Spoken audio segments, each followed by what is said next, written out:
Thank you very much for staying with us. This is Majority Caucus Live on your multi-TV, and my name is Ali Dawood. I'll be your host for tonight's discussion. And tonight I have two very important guests, George Spencer Koe, member of Government Communication Team, and Dr. Ayini, who is a lecturer at the Faculty of Law, University of Ghana, and also an aspiring member of Parliament for Bolga East. Thank you very much, gentlemen, for your time here. Thank you very much. Doug, let me start with you. How is your campaign? Do you have serious contenders? Well, the campaign is going on very well. Okay. And I do have, serious contenders, but the party is strong on the ground. Okay. And I'm a very competent candidate. So I'm very, very hopeful that we'll win. We'll have a resounding victory come December 7th. Okay, thank you very much. But Doug, I'm sure were you in Tamale, first of all? No, I wasn't, unfortunately. But I'm sure I had to be here to you teach. did not miss it. You no, watched it on not television. at all. I watched it on television and I listened to the president attentively. What is your opinion on the performance of the various candidates? Generally, everybody did their best, but the president was really very solid in terms of his command of, the knowledge of the economy on social issues. The depth of knowledge was very outstanding. His mastery of the figures, across board, some of them did well. Some of them were very articulate and, I would say, generally knowledgeable, but to compare them to the president, it was really. How do I know your opinion is not biased, since you're a member of the NDC?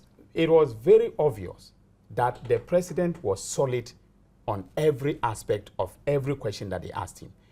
You can imagine the answer that he gave on the question relating to the GIPC. Yeah. The man is not a lawyer, right?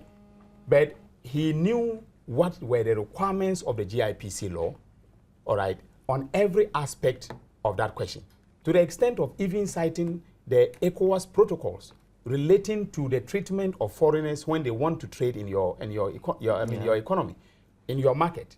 That was, for me, really very solid. We'll come to the specific issues raised. But I wanted to also add one thing. Okay. Of all the candidates, the president was the most consistent ideologically. Okay. As a social democratic party, we do believe in a solid role for the state in the management of the economy. But you are not against privatization? We are not against privatization. In fact, we believe that the market must be regulated, that the market cannot be the singular allocator of resources. Because those who do not have effective demand, for instance, they can't purchase services in the market. Social services, for instance, cannot be active participants in the market. The state has to intervene. Before yes. I know you do justice to the issue of private and foreign trade. But let me pick, Spencer, your prelims. Yes, thank you very much. Were you impressed? Thank you very much, Mr. Ali Dawood, and good evening to viewers at home. Thank you very much again for this platform. On the debate, the IEA debate, if you ask me to rank, I think I'll go by what Dr. Ayini said. The President, His Excellency John Dramani Mahama, was exceptionally too good for his colleagues. And I was tempted to believe that he actually did not read history. I was at a point in time, I thought he was an economist. For a moment, I thought he was an economist, because his knowledge on economics, his knowledge of our economy was second to none. it was clearly there. In his view, their first line, where they had to give their vision, introduction, the broad vision for the broad vision. Ghana. He was the only one actually who touched on every important aspect of Ghana. Okay. We had Nana Addo talking about free SHS as a vision. I was very appalled. Many people said Nana Addo got very personal and petty. Do you agree to that notion? Oh yes, I agree. I thought for his lack of depth of knowledge on issues, he resorted to salvos and attacks on the president. I think I for instance thought that he was very unhealthy, and for a man of his stature, in terms of Ghana. But I was very disappointed. The president should have seen that coming, because he is the president and that's the first time we had a sitting president contesting in presidential debate. Obviously, all of them were going to come hard against him. So, Ali, we saw candidates like the CPP, Dr. Abu Sakara, who in a way tried to attack the president for his post, but then it wasn't out of place. okay. But then for Nanado, you understand, I mean, his mannerism, you don't, presidential debates, you are debating with the president of the land. This is unprecedented. He's answering a question, or he gives you a rebuttal, and you resort, I mean, the president was not even responding to him. The president was answering a question, and then another goes, "It's on the internet." I mean, it was very childish. I say to all those who say Nanado did well, they are doing a great disservice to Ghana, because it was. Oh, I have heard that, and to be frank, I heard Sir John ranking, and I said, listen, for a moment, we will need to put our political spectacles down and deal with the issue. But for the president and Dr. Sakara, this debate would have been a great flop, would have been a disastrous attempt at Ghanaian political leaders. And for me, I thought the night was saved by the president and Dr. Sakara. And then again, the difference between the president and Dr. Sakara was that the president had an exceptional knowledge of Ghana, not just on the economy. He was on top of issues. He was on top of issues. If you look at the economy, where they were asked how they're going to develop the economy. I know we'll be coming there. Obviously. His answer was like, is this guy an economist? As he read, no, you realize, in debate, we have cardinal points of ranking debate. Okay. One of the basic cardinal points of ranking the debate is the content. Two, you go to organization, and if you look at the content of the president's delivery and the organization, you realize that Dr. Ine spoke of he was consistent. That's part of the organization. If you compare these two, I don't think there is any doubt as to who was. Spencer, I'll come back to you to deal substantively with the issue of economy as touched on by the president in the debate. But Doc, there has been a burning issue, and I'm sure recently, not too long ago, the Ministry of Trade and Industry took some steps to make sure that some anomalies are rectified with regards to foreign traders in Ghana. Right. And I'm sure the president made reference to that by quoting the various protocols captured in the GNPC, the GIPC, Act. But Doug, are we doing enough? Well, since this is about a debate, Indeed.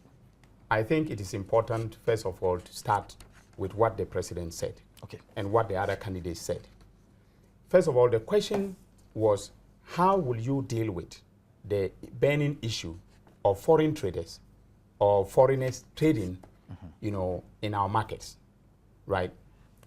And the answer that, our key opponent gave was very generic.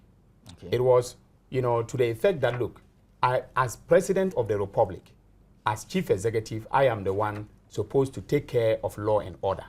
And every foreigner who is in our economy must abide by the laws of our land and so on. I mean, any one of us can give that answer. All right? Anyone can give that answer. That foreigners, I mean, if you ask anybody on the street, they'll tell you that foreigners cannot come here and break our laws and get, away with that. Okay? When it came to the turn of the president, I was really, really impressed by the answer that he gave. Okay.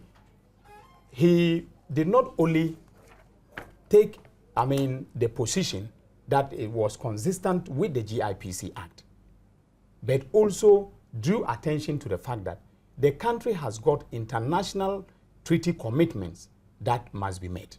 And he made reference to the ECOWAS protocols. I'm sure, but for lack of time, he would have elaborated on those issues.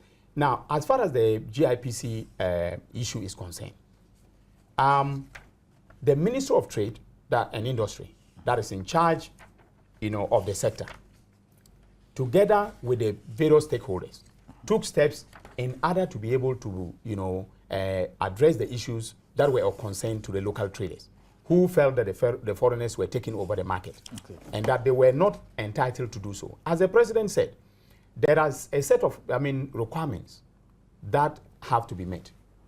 One is that if you want to enter the retail sector, you have to have at least a minimum, a transfer of 300,000 US dollars into Ghana. And you have to show evidence that you have brought in that 300,000 US dollars. So for instance, we have a situation where Chinese traders are, using Ghanaians to front in order to, go around that, that retail shop. Requirement. Okay, and I think there was, was it Ayarga, who made reference to the fact that Ghanaians are fronting for Chinese people.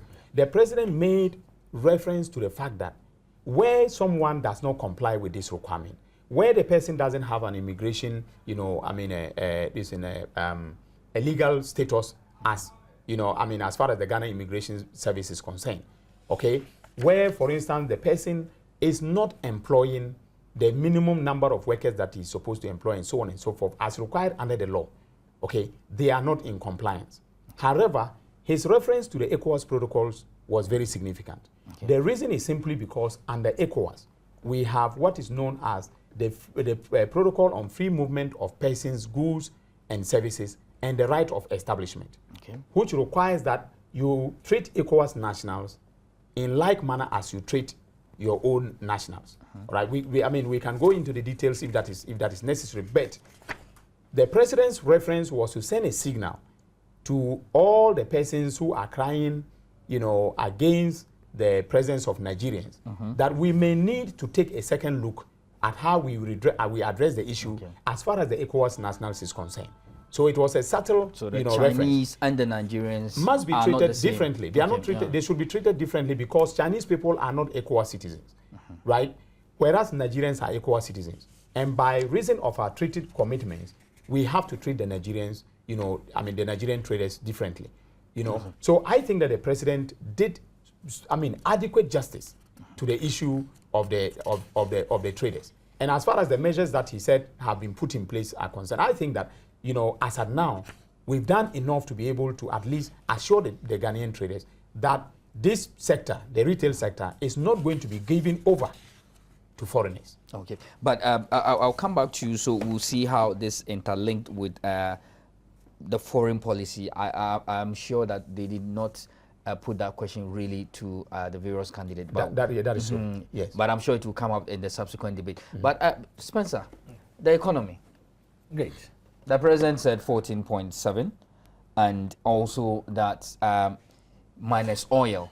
Oil's contribution is not that gargantuan, if I may be allowed to use that word, and therefore the criticism by the MPP that this is an oil boost economy is neither here nor there, and that relying on our traditional indicators of the economy itself, we are doing far better. Yes, I think that it's important we put out one fact. In the first year, the oil gave Ghana $400 million. And that was the year that Ghana's economy, was moved from a lower income country to a lower middle income status. Okay. By that year, Ghana's economy, Ghana's GDP, gross domestic product, stood in excess of $50 billion. But that statistics, everybody at home should do the calculation. $400 million. What is the percentage in excess of $50 billion? Obviously, the government might have put in place certain policies which resulted in such huge and humongous growth in the economy. So for those basing their policies on oil revenue, I beg to differ from them. This has nothing to do with oil. In fact, under this government, we have seen exponential increase in revenues from taxes. It has never happened before. That was another area I would want to. It has never happened. It has never happened before, where you have almost all the bodies required by law to take taxes, not just meeting their targets, but exceeding. We all had. Last year, SEPs were very jubilant because they had exceeded targets. And you know what happens when you exceed target? You get bonus. Okay. Not just tax. IRS exceeded its target VAT, domestic tax. Could this be attributed to the various mechanisms the president did enumerated? Because what he said was that there was some electronic mechanism of monitoring who is evading tax and, you know, how to stop them. And Ali, that is why I asked, did the president really study economics? Or did he really study history or economics? Because I was thinking, exactly, sorry, history or economics. Ali, the fusion or the merging of our tax bodies, that's the IRS, the SEPS, and the VAT, is what has resulted into huge revenue from taxes for the government. For instance, the president gave a scenario whereby somebody clears goods worth $5 million at the port. At the end of the year, declares to IRS that his business was around 500,000 Ghana cedis. Look at the difference, and it was happening. Big difference. But then, when these bodies were merged together, if you declare at the Tema port at the end of the year, you clear goods 500 million. There is no way you can go and declare to IRS or VAT that your business was at 500,000. Because there's a way to monitor. There is a way to monitor, because by merging them, they've taken your database, and that's why the president talked of ICT. They've taken your database, and therefore you don't even need to go to them and declare that your business, because your rate of return is just 500. They know. And what that happens is the government of the day is going to get more tax from you. And this is headed by the Ghana Revenue Authority? Right. Yes, it's headed by GRA. Okay. And that was the body that this government came to set up. And you see, in moving forward, you look at what others have done. I've always said that development shouldn't be a bane to Africans. People have done it. Copy and paste. Where they are shortfalls, where they had shortfalls, we just correct them with our own system. And that is exactly what this government seems to be doing, as compared to previous government. Where, for instance, in terms of taxation, they were asked, how were they going to this? You enumerate 3 ways. Yeah. How they were going to what? Increase tax revenue. And the president said something which was magnificent. We are going to absorb the what? It talks of we are going to absorb the informal sector slowly to be formalized. And do you know what that means? Ali, what that means is very simple. That because I'm aware the informal sector is large. It's huge. In terms of indeed. It is and so huge. if the president is able to do this, that will result in a very, very big difference in terms of the revenue. And if you speak to any economist, any policy thing, they will tell you our problem of revenue for the government is because it's largely due to the informal sector. They are not paying income tax. Okay.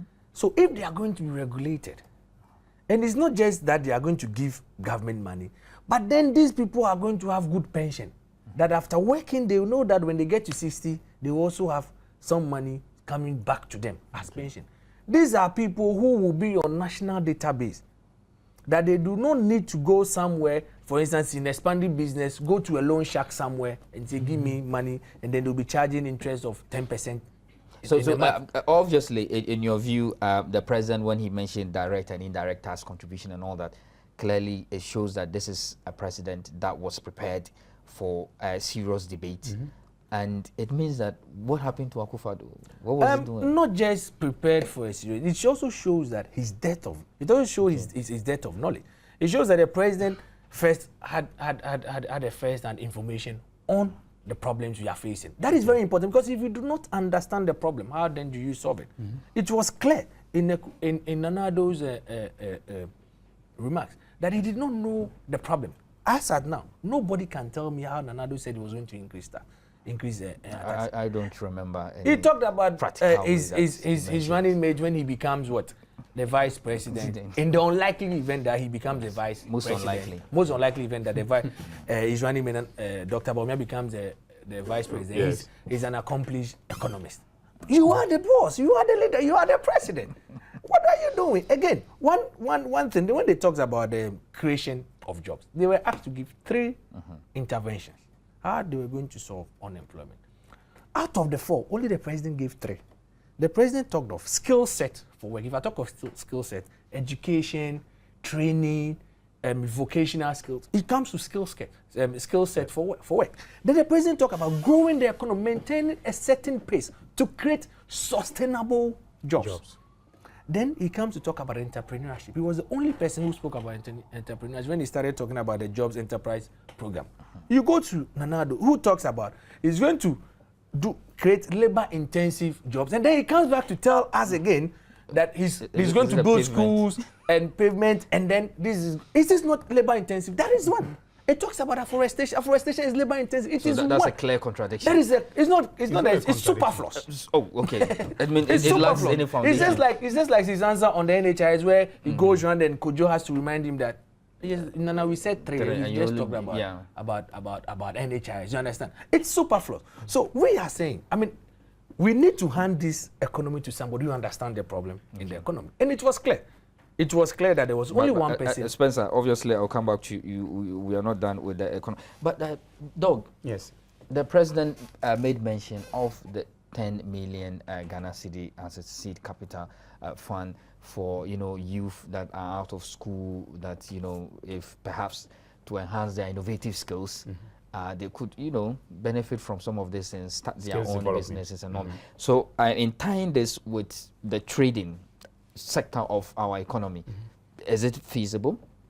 Yes, why not? I mean, the whole idea, right, as the president made very clear, is that you don't need a lot of skill to be able to trade. Okay. Right? If you want to trade and you have the capital, you can just get, straight into the market and you'll be trading. If you develop people's skills, then you take them a step further down the value addition chain in terms of what they can do for themselves, in terms of their ability to set up businesses and be more productive than just simply trading, especially imported goods. Yeah. So yes, this is feasible once, and we do have the resources to be able to do that. 10 million, Ghana cedis is not beyond us as a country. In fact, it's a drop in the ocean, that could be used in order to add value to the skill set of persons. Such as, as Spencer has said, once you develop people's skills, right? Either they are able to work for other persons in a more productive way, or they can set up their own businesses and then be more productive in terms of spending their time and resources. Okay, Doug, I will come back to you, but before I do that, I'll take my next break. When we come back, we'll be looking at education, energy, the creation of employment also, and then the rest of the issues that we're touching on. We'll try to squeeze them in as we are running out of time very fast. Stay with me, don't go away. I'll be right back after this. Welcome back. If you're just joining us, this is Majority Caucus live on your multi-TV. I have been discussing the fallout from the IEA Presidential debate, and with me in the studio to help do justice to this topic is Dr. Dominic Ayine, a lecturer at the Faculty of Law, University of Ghana, and an aspiring member of Parliament for Bolga East. And also in the studio is George Spencer Quay, a member of the government communication team. Spencer. Yes. I sensed some frustration in the voice of the president at the debates, trying to remind his fellow competitors, precisely Nana Akufo-Addo, that I have mentioned the figures, yet to keep on and on and on repeating, very wrong figures. I wonder where you get your statistics. Is it the case that the MPP is refusing to face the truth, or that their claims could be justified concerning NHIS? I think we have all heard. They said it's collapsed. Wow, like I'm saying, I think we all by now every Ghanaian knows the agenda of the NPP. I mean, they have stated clearly that they are going to lie their way to get to power. They will do anything possible, including even instigating fight. Okay. So I wasn't surprised. I mean, if I was the president, I guess I would have been more than just frustrated. It was clear that Nana Addo lied when he said NHIS is collapsing. You see, how can you say an institution is collapsing when in 2008, outpatient utilization stood at 8 million. Outpatient utilization. Sometimes when you say outpatient, people think that the number of registered NHIs. No, outpatient utilization is just the number of times people have been to the hospital. So you could even have 1 million and they can just go to the hospital more than 2 million times. So outpatient is just the number of times patients go to the hospital. As in 2008, December 2008, the figure we had, 8 million. Compare that to 2011. We've not even added, we are yet to see 2012. But compare that to 2011, when that figure exponentially more than and tripled, stood at 25 million. It will only be, absurd for somebody to say that institution is collapsing. Again, and I want you to take the figures again for the benefit of my viewers. Under the MPP, which is under the MPP. Under the NPP in 2000, in December, outpatient utilization of the NHIS, 8 million. Outpatient utilization under NDC in 3 years, exponentially more than tripled to 25 million. That's again, claims payment by the Elfa Kufuor's administration, 2008 December, stood at 178 million Ghana cedis. Claims payment as at 2011, 575 million Ghana cedis. Ali, I said 575 million Ghana cedis. Very, very big. It's only it's more than absurd for somebody to say such an institution is collapsing. Again, the most important figure is the registered members. If something is collapsing, like we saw when they ran this economy for 8 years, where people, even the person selling pure water on the roadside, would prefer to put his or her child in a private institution. In education, the basic level, official way, because it was collapsing. Indeed, it was collapsing. NHIS, number of registered users, as at December 2008. Less than 5 million. Under the NPP. Under the NPP. That same NHIS body, registered members to use, as at 2011, was more than 12 million. Ali, I said, if you have a population,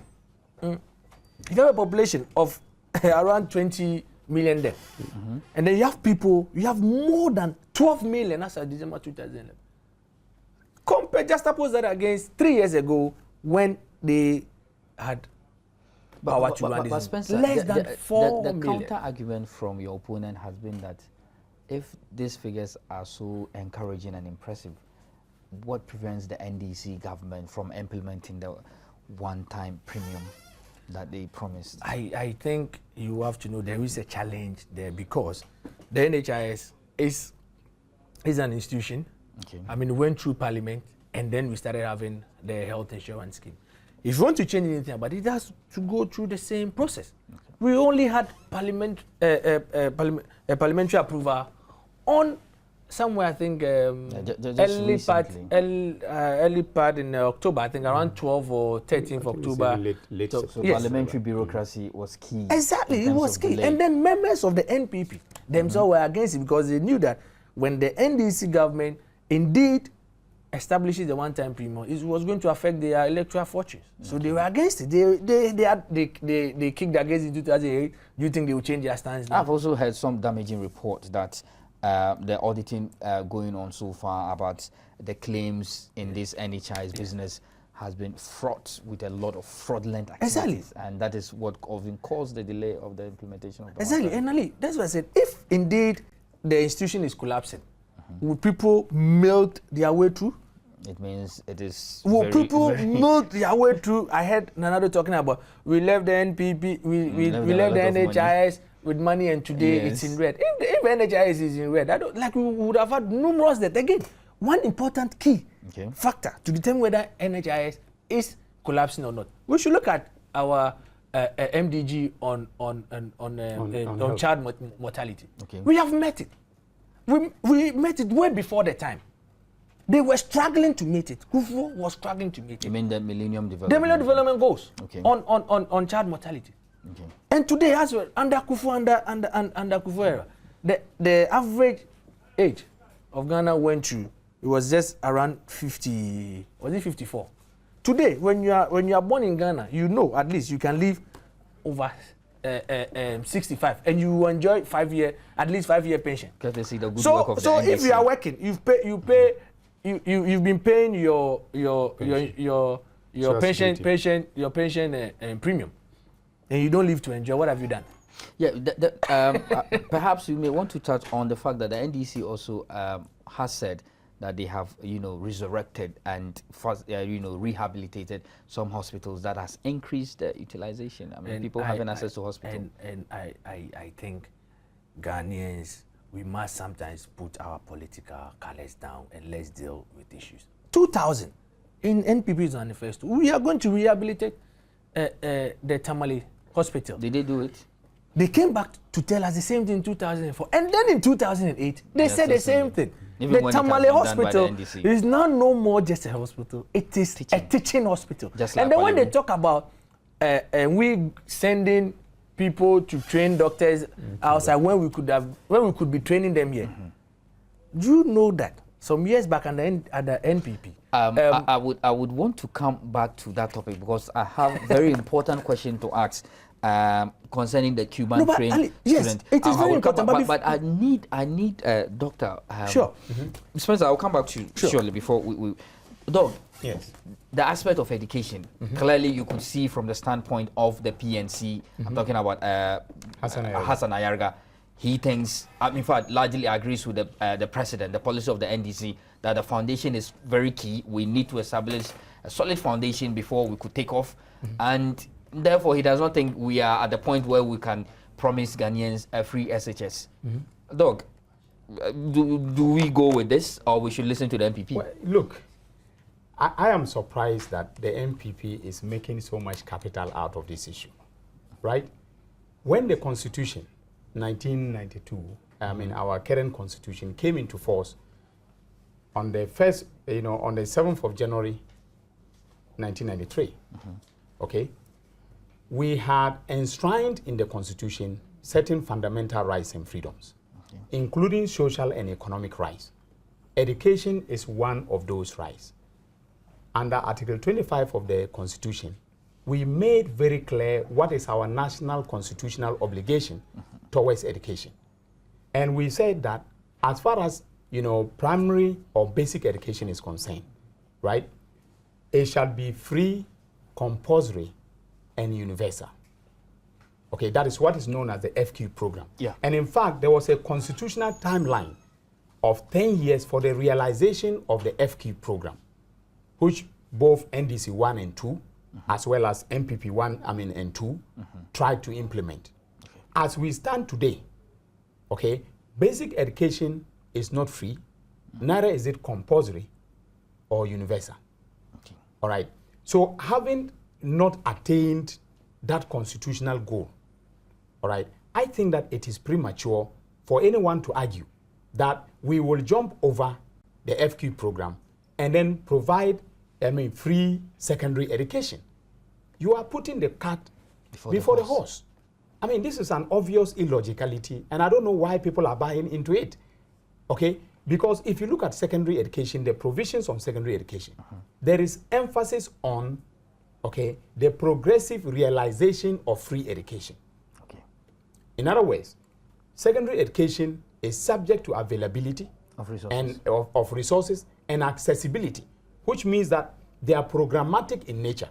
In the law school, we teach the students that social and economic rights are programmatic rights. Yeah, I'm sure the student that you've been teaching, some of them were whispering that there's even a court case on that. Yeah.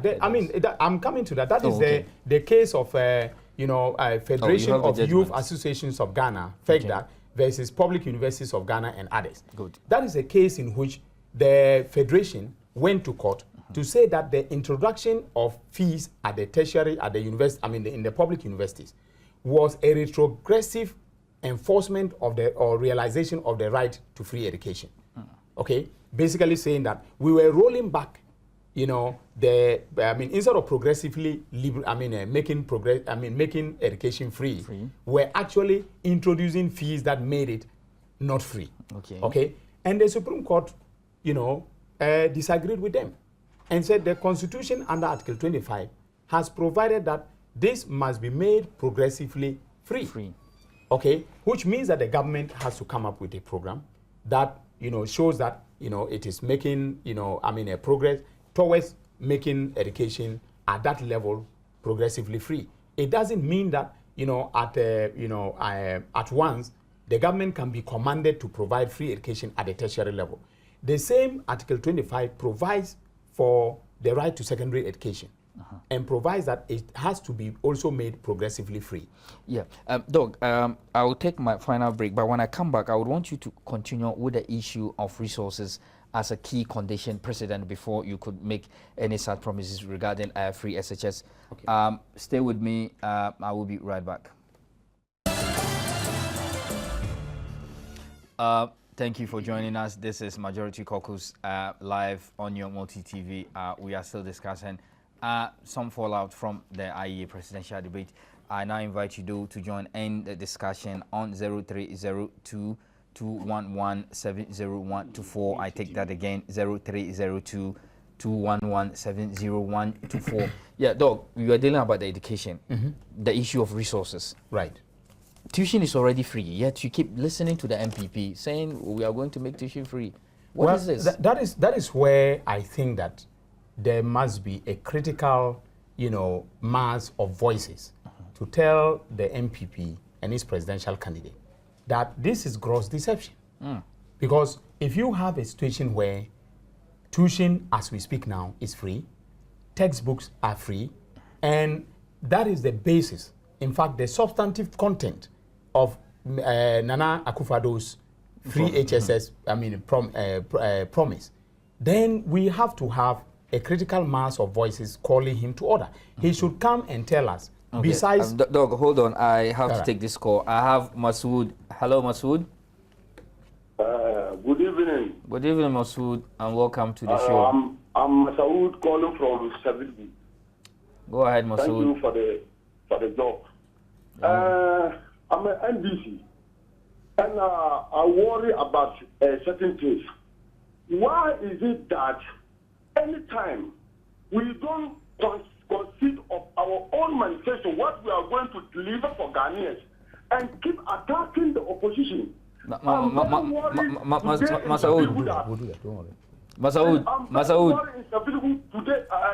Masoud, if you have listened to the NDC, NDC has kept on reminding the people of Ghana they are going to build 250 community secondary schools. They are going to increase the subsidy of senior high school, etc. Build another university in the hometown of the MPP presidential candidate.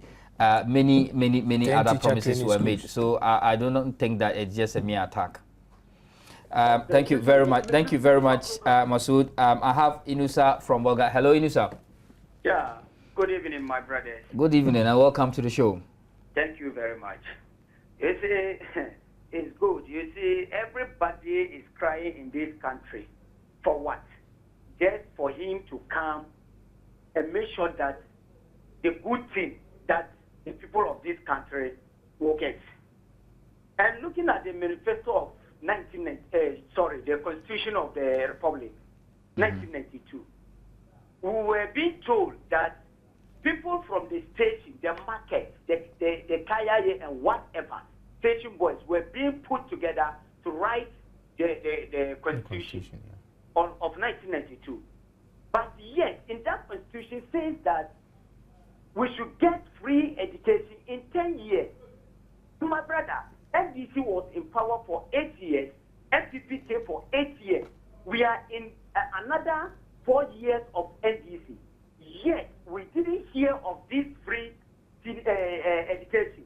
But another political party is coming out with a good idea.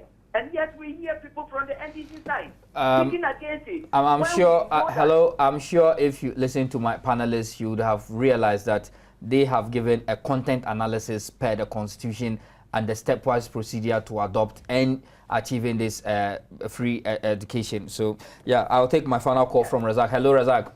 Hello. Yeah, Razak, welcome to the show. Fine, thank you. You're on air. I want the people, I want Masaudu to know that if he wants to see the developmental plan of NBC, he should come to Boko, Sector, Boko Senior High School, and he should go to this thing. Hello. Thank you very much. Yeah, Doug. Quickly, we're running out of time. Yeah, on the issue of resources and in terms of how to get to the free SHS, which is a promised land. Yeah. So I think that we need, for instance, to be able to move. Let me put it. Is Yes. Akufo-Addo engaging in an act of illegality because he's going contrary to the constitutional provision? Well, I don't think I can sit here and declare that he's acting illegally. That is for the Supreme Court or the High Court to be able to say. What I can say is that he is not being consistent when it comes to the constitutional mandate. And as someone aspiring to be the chief executive, the commander-in-chief of this country, he needs, I know he's argued a number of constitutional cases before, and I know that he's very confident with the Constitution.